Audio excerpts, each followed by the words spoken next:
Love Ki Ghanti 1. You can't decide when it rings. Written by Mr. Deepak Satya. Chapter 37. The Patriarchy. Who is to say that humans are the greatest creatures in this world?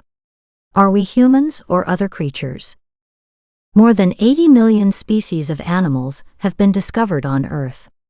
There are innumerable organisms in every species. But not a single creature has ever given humans the certificate of being the best. Obviously, we humans have given ourselves the title of being the best. There are mainly two types of creatures in humans: man and woman. It is worth wondering, who were the ones making this claim? Men and women together made this claim, or this question was also asked to the LGBT community. Yes, among humans there are creatures other than men and women who are called LGBT. L makes lesbian, G makes gay, B makes bisexual, and T makes transgender. It is believed that lesbians, gays, and bisexuals are the spoiled youth of the new age who intend to break the traditional systems to spread anarchy in society. The question is, who are those who believe this?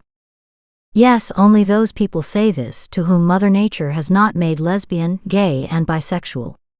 If Mother Nature had given them LGBT sentiments, then they would not have been able to talk nonsense that someone is intentionally becoming lesbian, gay, or bisexual. Let us assume for once that someone is intentionally becoming lesbian, gay, and bisexual.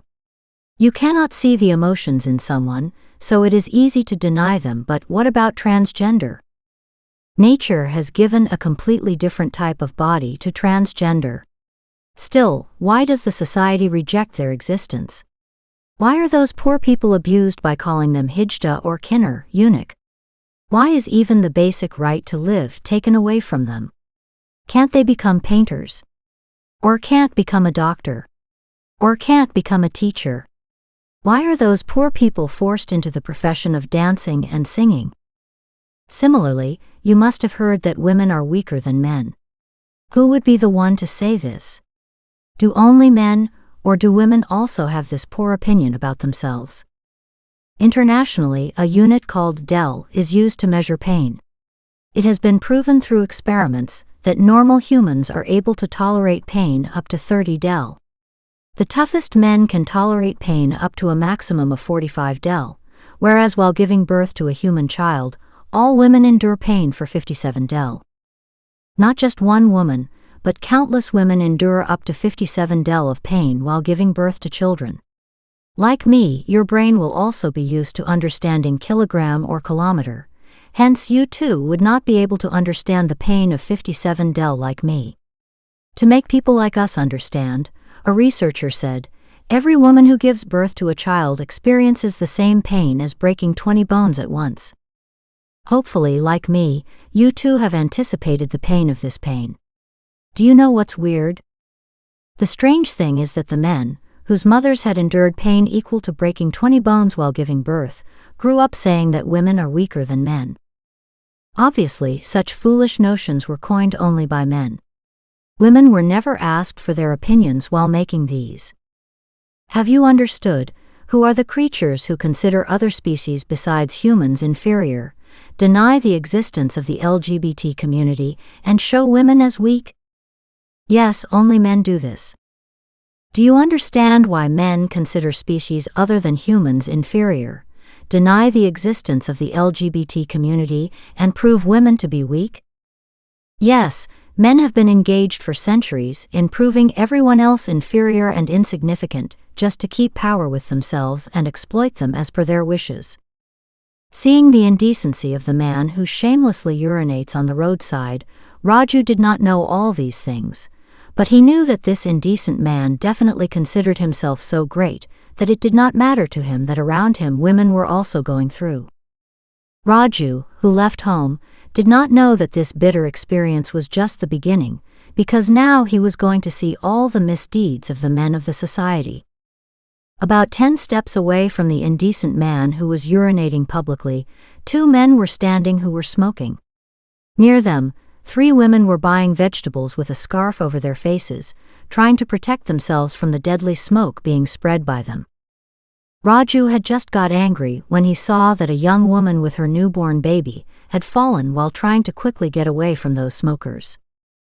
"Hey, be careful," said one of the beady smokers and came forward to help her. Then the women standing nearby took care of the young mother. The woman quickly left the place after checking the safety of her child. Raju noticed that she was walking normally after passing the smokers. They don't have the basic manner to walk, but they are in a great hurry to become mothers. Another person smoking beedi shared his opinion about the young mother. Raju felt like breaking the faces of both of them, but the next moment he looked carefully at that small market. Most of the men present in the market were consuming intoxication without fear. Raju thought that they all do this only today, or they all do this normally and ignore women and children. It is easy for anyone to find the answer to this question. A soft diary opened in Raju's mind, in which he kept noting down the activities of the men he saw on the entire route. Before reaching the mobile repair shop in the main market, Raju heard several men abusing openly without any hesitation. Many men were making indecent comments about the bodies and clothes of the women passing by.